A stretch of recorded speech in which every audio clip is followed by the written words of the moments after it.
猎物，却是没能杀人的寒风。老师，对不住了，这次也连累您了。Selamat datang di animasi Donghua Spoiler. Om dan Tante, jangan lupa seruput kopinya, kencangkan sabuk pengaman, mari kita mulai. Pada awal episode diceritakan bahwa Xiaoyan memasuki istana Yao Qing, lalu ia bersantai ria dengan sang ratu di halaman belakang. Selanjutnya, mereka berjalan keluar istana, tapi di sisi lain mereka sedang dipantau oleh Yu Qing dan Tai Qing. Dan scene pun berganti. Di sisi lain di toko makanan, Xiaoyan dan sang ratu mampir di sana. Wah, kue ini. Jika saja semua orang ada di sini, aku yakin mereka pasti akan sangat menyukainya, ucap Xiaoyan. Pada saat ini, Xiaoyan sedang memegang kue beras yang dibelinya dari kios. Sementara itu, sang ratu masih duduk dengan tegak saat menatap Xiaoyan yang masih membeli banyak begitu makanan dan terus menyicip makanan di setiap toko yang ia temui.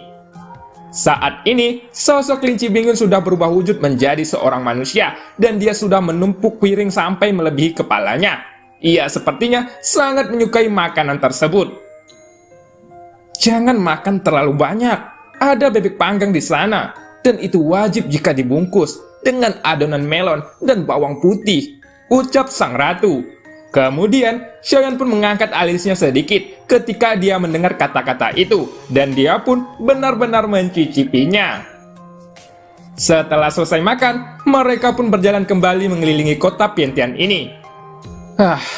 Kota ini sangat luar biasa. Aku sepertinya ingin tinggal di sini untuk waktu yang lama, gumam Xiaoyan.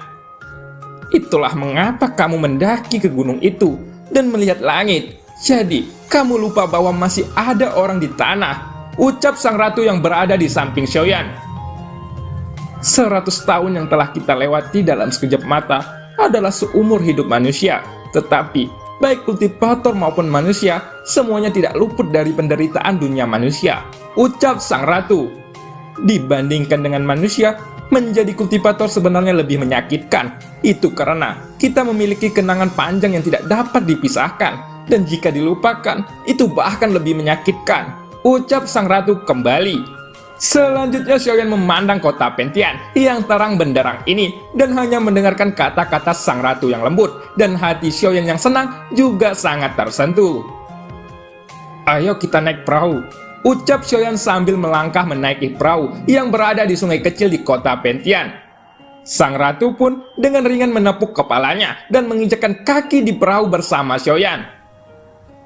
Aku akan memainkan sitar untuk dirimu, akan tetapi aku sudah lama tidak memainkannya dan aku menjadi sedikit kaku. Jadi aku harap kamu tidak boleh menertawakanku jika aku salah, ucap sang ratu sambil tersenyum manis. Sementara itu tukang dayung perahu tampaknya lupa untuk mengayunkan dayungnya hingga akhirnya terdengar bunyi sitar, ia pun kembali tersadar. Setelah selesai menaiki perahu, mereka pun duduk di kedai teh di tepi sungai. Berapa banyak kekuatan yang dimiliki orang-orang dari dunia Taishu yang berada di dunia Xuanyin ini? Tanya Xiaoyan. Ada sekitar 100 orang, jawab sang ratu dengan suara yang lembut. Apakah semuanya kaisar keabadian? Tanya Xiaoyan yang terkejut. Seperti yang pernah kamu lihat sebelumnya, mereka bukanlah kaisar keabadian, tetapi mereka mempunyai sesuatu yang disebut dengan armor dewa palsu. Armor itu bisa membuat mereka memiliki kekuatan keabadian, tetapi mereka adalah kaisar keabadian palsu dalam mendapatkan kekuatan abadi, ucap sang ratu dengan perlahan. Aku khawatir mereka adalah ancaman terbesar, gumam Xiaoyan. Kamu pasti sudah pernah lihat beberapa di antaranya. Tidak dapat dihindari bahwa dunia Taishu akan menyerang dunia Senshi dan mereka akan melakukan serangan dengan kekuatan penuh. Mereka telah membayar banyak untuk ini dan mereka tampaknya tidak memiliki jalan keluar, ucap sang ratu sambil menganggukkan kepalanya. Dari pertarungan antara dunia Taishu dan dunia Senshi, apakah kamu bisa memperkirakan pihak mana yang memiliki peluang lebih baik untuk menang? Tanya Xiaoyan sambil melirik sang ratu. Dunia Taisu memanglah lebih kuat dari dunia Senshi dalam hal teknologi kuno. Akan tetapi, kamu tidak perlu meremehkan diri sendiri. Kultivator kaisar keabadian dari dunia Taisu sebenarnya jauh lebih sedikit daripada dunia Senshi. Tapi, karena masalah sumber daya, kami hanya dapat mengembangkan teknologi kuno untuk menebusnya, ucap sang ratu. Aku tidak terlalu mengetahui latar belakang dunia Senshi, tetapi aku pikir upaya putus asa dari dunia Taisu untuk menyerang dunia Senshi pasti datang karena latar belakang dunia Senshi yang memiliki rahasia sangat menarik perhatian mereka, ucap sang ratu kembali. Tapi meski begitu, pasukan mereka tidak kekal dan air juga tidak kekal. Jadi, tidak ada yang bisa langsung mengambil kesimpulan dengan jangka waktu yang cepat, ucap sang ratu kembali lagi. Setelah mendengarkan semuanya, Xiaoyan kembali bertanya, aku mendapatkan sisa gambar dan batu giok tentang hutan keabadian di sini. Yuan apakah kamu bisa melihatnya dan beritahu aku jika dua benda ini dapat membantuku? Ucap Xiaoyan. Segera, sang ratu pun menatap gambar sisa dan slip batu giok yang diletakkan Xiaoyan di atas meja. Lalu, sang ratu pun segera mengambil batu giok itu dengan jari-jarinya yang ramping. Benda ini ditinggalkan oleh sang dewa iblis dari kuil langit. Tunggu, dari mana slip giok itu berasal? Tanya sang ratu dengan rasa ingin tahu. Apakah kamu ingat tentang pedang suci pembantaian 7 dewa? Tanya Xiaoyan dan sang ratu pun segera menepuk kepalanya. Itu dia sebagai gantinya, aku mengambil benda itu, ucap Xiaoyan. Ini ribuan kali lebih berharga dari pedang itu, ucap sang ratu yang langsung tertawa. Mungkin untuk klan pedang dewa gila, nilai pedangnya puluhan juta kali lebih tinggi dari item ini. Kebutuhan yang berbeda memiliki nilai alami yang berbeda, ucap Xiaoyan dengan perlahan dan sang ratu pun sedikit mengangguk. Sepertinya memang masuk akal. Jadi, apakah kamu berencana untuk pergi ke hutan keabadian untuk menemukan jejak dari dewa iblis? Tanya sang ratu sambil memandang Xiaoyan. Kapan kamu akan pergi menuju hutan keabadian itu? Tanya sang ratu yang kembali menanyakan kepada Xiaoyan. Lebih cepat, lebih baik. Tidak ada banyak waktu tersisa untukku, ucap Xiaoyan dengan serius. Sang ratu pun sedikit mengangguk dan segera berdiri. Namun Xiaoyan ternyata masih duduk diam sambil menyeruput teh. Apakah kamu tidak terburu-buru? Tanya sang ratu sambil memandang Xiaoyan dengan tatapan bingung. Apakah aku bisa pergi sekarang? Ucap Xiaoyan yang terkejut karena sang ratu selalu membuat keputusan secara tiba-tiba tanpa peringatan apapun. Setelah mendengar kata-kata Xiaoyan, sang ratu pun mengangguk ringan. Di sisi lain, Xiaoyan pun tiba-tiba menggarukkan kepalanya dengan senyum masam dan dia pun langsung berdiri. Namun tepat ketika dia hendak pergi, ada beberapa sosok yang tiba-tiba muncul di sekelilingnya. Semuanya mengepalkan tangan dan menakupkan tinju mereka dengan hormat. Kalian tidak harus mengikutku kali ini. Aku bisa menemani suamiku ke perjalanan ini. Kalian bisa menungguku sambil membuat pengaturan lain, ucap sang ratu dengan perlahan. Kita harus pergi bersama ratu. Apapun yang terjadi, istana dewa pemburu akan bergerak. Dan jika ratu bertindak sendirian, mereka pasti akan mengambil tindakan, ucap Jiang Xiang yang terlihat semangat. Kalian semua harus segera pergi ke aula keabadian Nirwana dan membuat persiapan, karena pertempuran sudah dekat, ucap sang ratu sambil memandang Jiang Xiang. Setelah selesai berbicara, sang ratu pun menepuk kelinci Bingyun, dan sosok kelinci Bingyun pun segera berubah menjadi lebih besar. Lalu, sang ratu akhirnya duduk bersila di atasnya, dan kemudian ketika menatap Xiaoyan, matanya langsung berubah menjadi lembut. Tanpa menunggu lama, Xiaoyan pun duduk bersila di atas kelinci Bingyun. Sosok sang ratu yang anggun pun segera mendekati Xiaoyan dan memeluk tangannya untuk mendapatkan kenyamanan. Kelinci Bingyun pun langsung melesat. Ketika mereka lepas landas, kemudian muncullah sosok Yuan Liang. Ia pun menangkupkan tangannya dan segera berkata pada sang ratu. Apakah ratu akan pergi? Tanya Yuan Liang dengan hormat.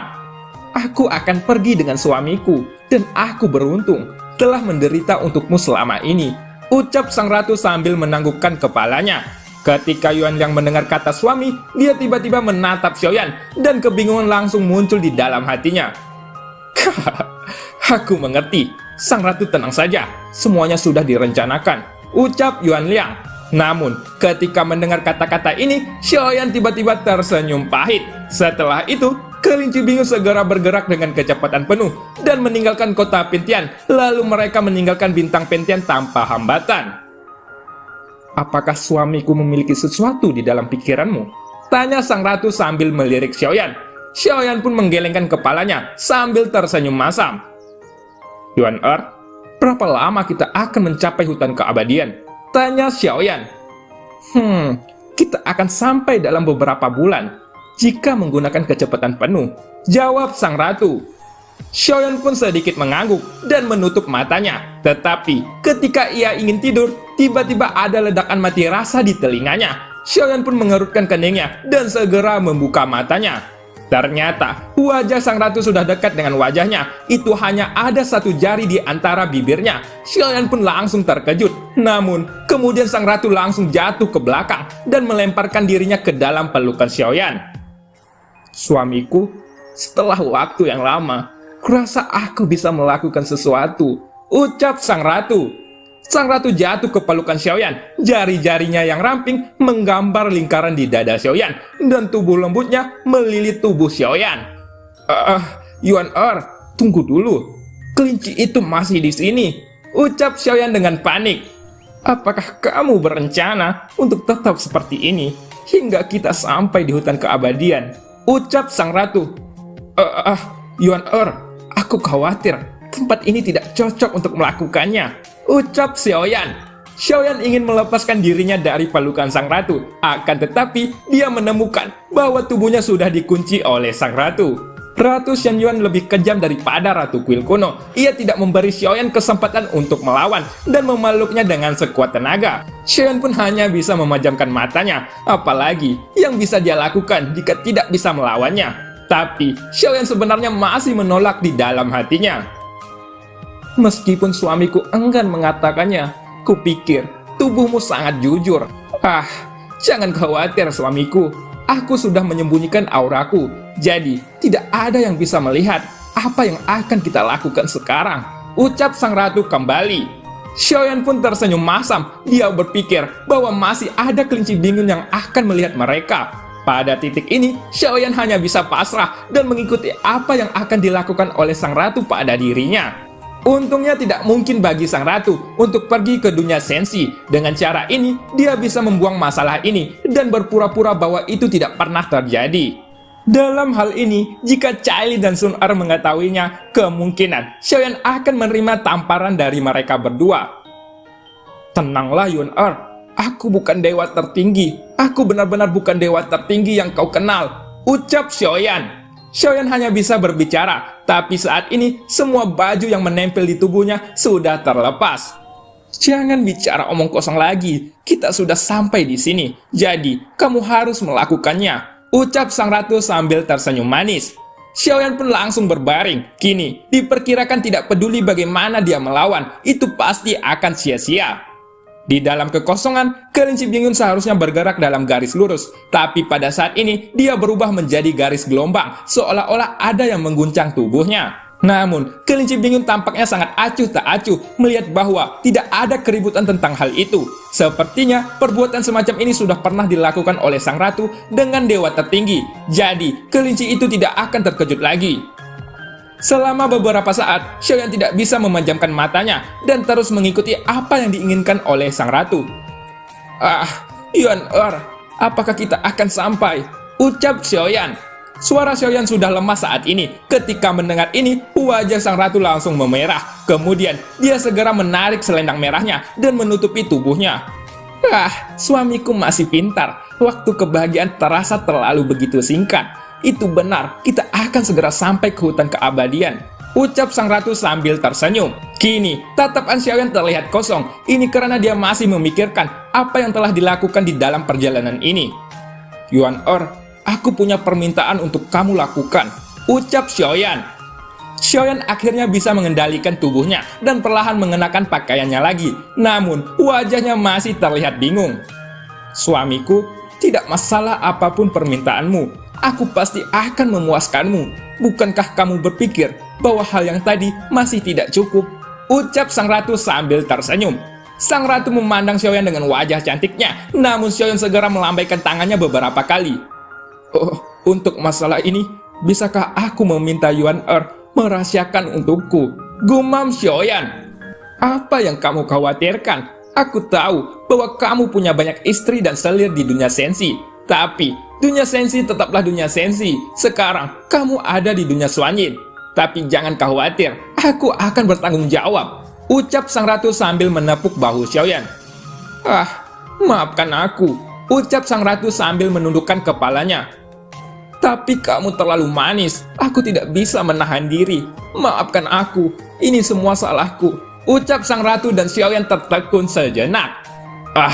Benar-benar menakutkan, gumam Xiaoyan di dalam hatinya. Pada saat ini, kecepatan kelinci bingung pun telah melambat, dan Xiaoyan menemukan bahwa ada banyak sosok di sekitar yang semuanya melesat menuju ke hutan keabadian.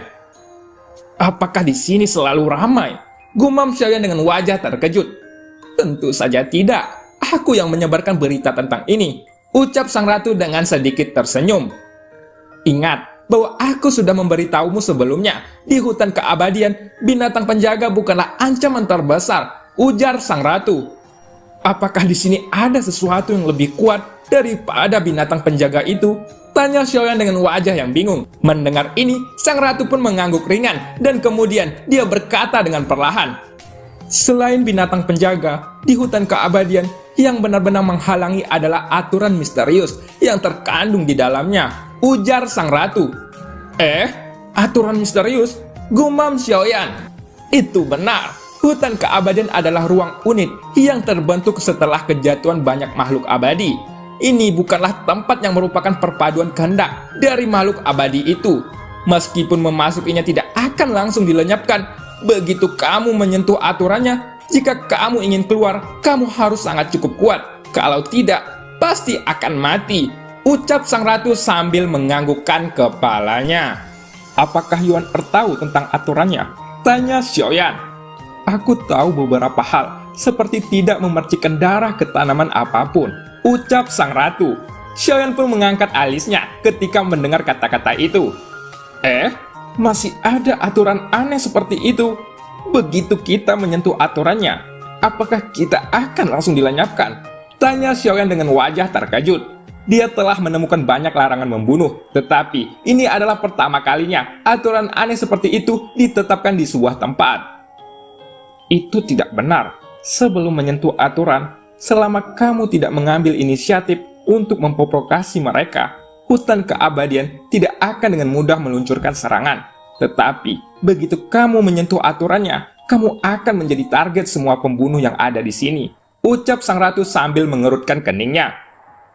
Apakah ada banyak aturan seperti ini? Tanya Xiaoyan.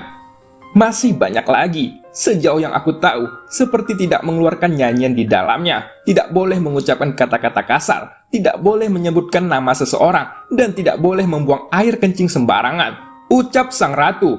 Xiaoyan pun tersenyum pahit ketika mendengar kata-kata ini, karena aturan ini terlalu aneh baginya. Karena hutan keabadian terbentuk setelah jatuhnya banyak makhluk abadi, aturan ini juga dibentuk oleh sisa kehendak mereka, dan aturan yang kukatakan hanyalah sebagian dari aturan yang mereka buat, ucap sang ratu. Tepatnya, apa yang aku tahu hanya sebagian aturan, ada banyak aturan yang lain. Ini adalah daftar aturan yang bisa kamu lihat, ucap sang ratu kembali. Setelah berbicara, sang ratu menyerahkan batu giok kepada Xiaoyan, yang sebenarnya adalah variasi dari semua aturan aneh yang ada di hutan ini. Dan aturan itu membuat Xiaoyan kehilangan kata-kata. Dan cerita pun berakhir. Sampai jumpa di episode selanjutnya. Paman Rapa nikah sama Tante Maya. Jangan lupa seruput kopinya.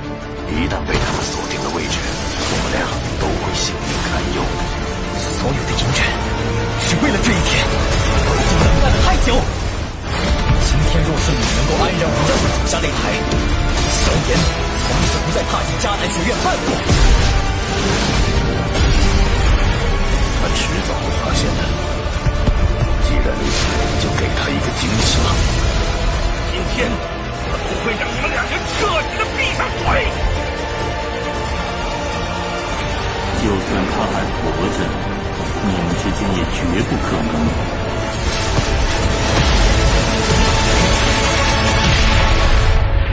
加玛帝国云岚宗，我萧炎回来了。